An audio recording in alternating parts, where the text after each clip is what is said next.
Okay, rolling na tayo. Okay na? Okay na. Hi, I'm Ara Grace Casilian. Hi, I'm Jean Garcia.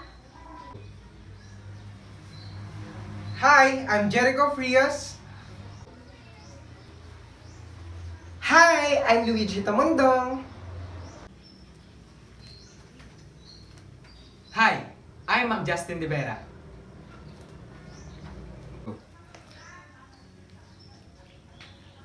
Yes, finally we're done! After 100 questions, finally, I'm free! Sa wakas, makakahinga na ako ng maluwag. After all the struggles, finally I can breathe! No.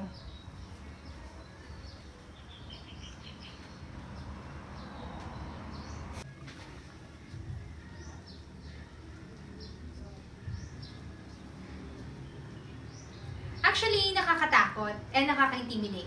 But, I learned a lot of short stories and poems that I never know before.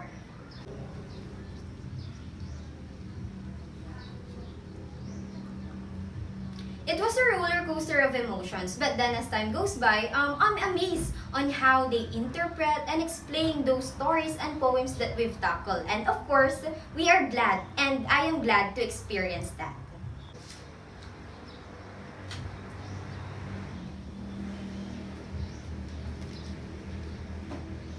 Furthermore, having Ma'am Tuesday as our instructor in Lit 2 is quite impressive. She's a good speaker, right? And actually, it was sound like I'm listening to a podcast. Nice.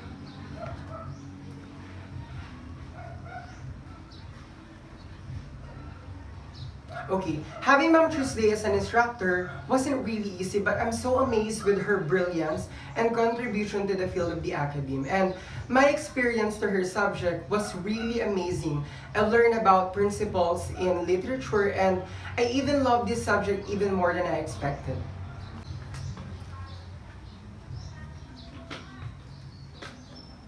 Okay, as I remember, before the discussion started, Ma'am Tuesday mentioned that this subject will be meaningful class. Something like that.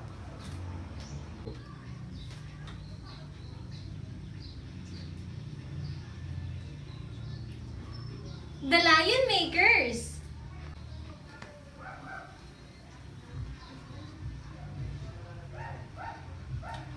The Lion Makers.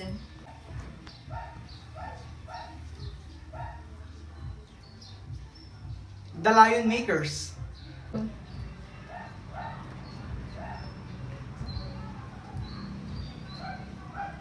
I guess, the Lion Makers.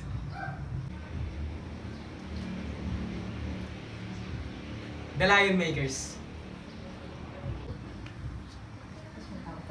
Okay, it's all about four Brahmins live near one another and were friends in a small town.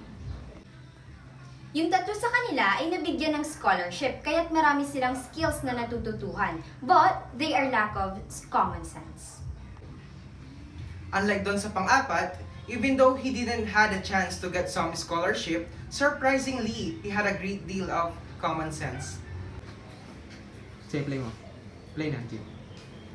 One day, they got together to talk. And naisip nila na yung mga skills na kanilang natutuhan ay mapupunta lang sa walang kabuluhan. Yun nga, yung mga skills na natutunan nila, mapupunta lang daw sa walang kabuluhan. If they didn't go outside in the world to meet people, see places, and make a little money. So, they decided to travel. Okay, yan. Yun nga, nag-travel sila, pero hindi pa sila nakakalayo. But the eldest found condemning the fourth Brahman. So yun nga, nag-travel sila. Pero hindi pa sila nakakalayo. But the eldest found condemning the fourth Braham. The eldest said he should go home. Having nothing but a common sense, he won't make it very far in the world without scholarship. But the third Brahman disagreed. He said, "There's no way to treat our friends who we have known since we were children. He will stay with us." After the third Brahman said, they agreed and nagpatuloy na lang sila sa paglalakbay. And soon, they came upon to the bones of a dead lion in the forest. So, there's a bone of a dead lion and one of them said, buhayin natin tong leon na to gamit ang ating kakayahan.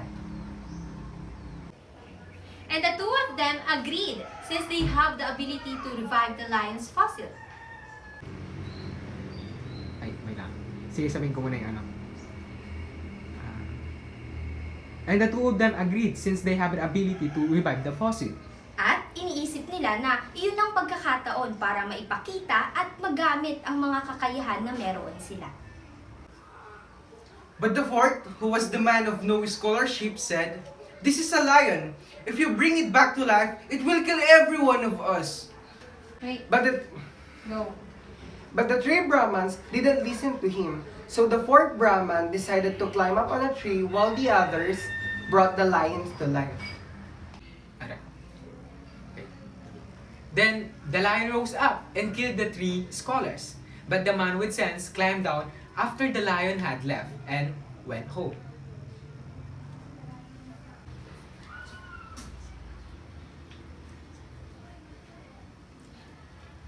We should not look down or discriminate others just because you think that you are more knowledgeable or intelligent than they are.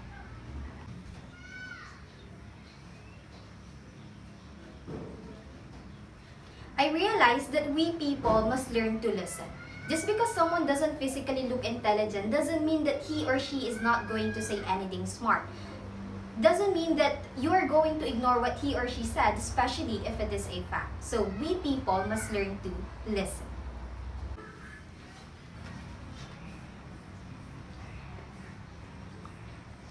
Everyone has their own capabilities and abilities in order for them to use for what they wanted to do. However, use your wisdom judiciously. Nice.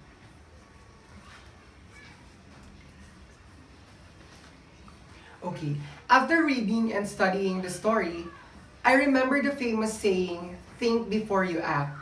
Because there are certain things in life that needs to think very well because it could possibly lead to death.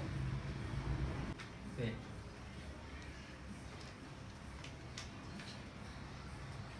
The Lion Makers has a lot to say, especially in our generation.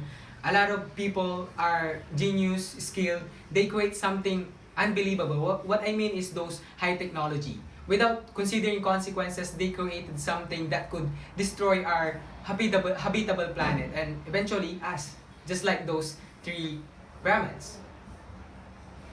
Tara, picture tayo, guys. Picture muna tayo, picture. Look, dito. Picture. Okay, 1, 2, 2, 3. Gite. Uy, video ata. Ay, ayun nga, video. Video ba? Video ba?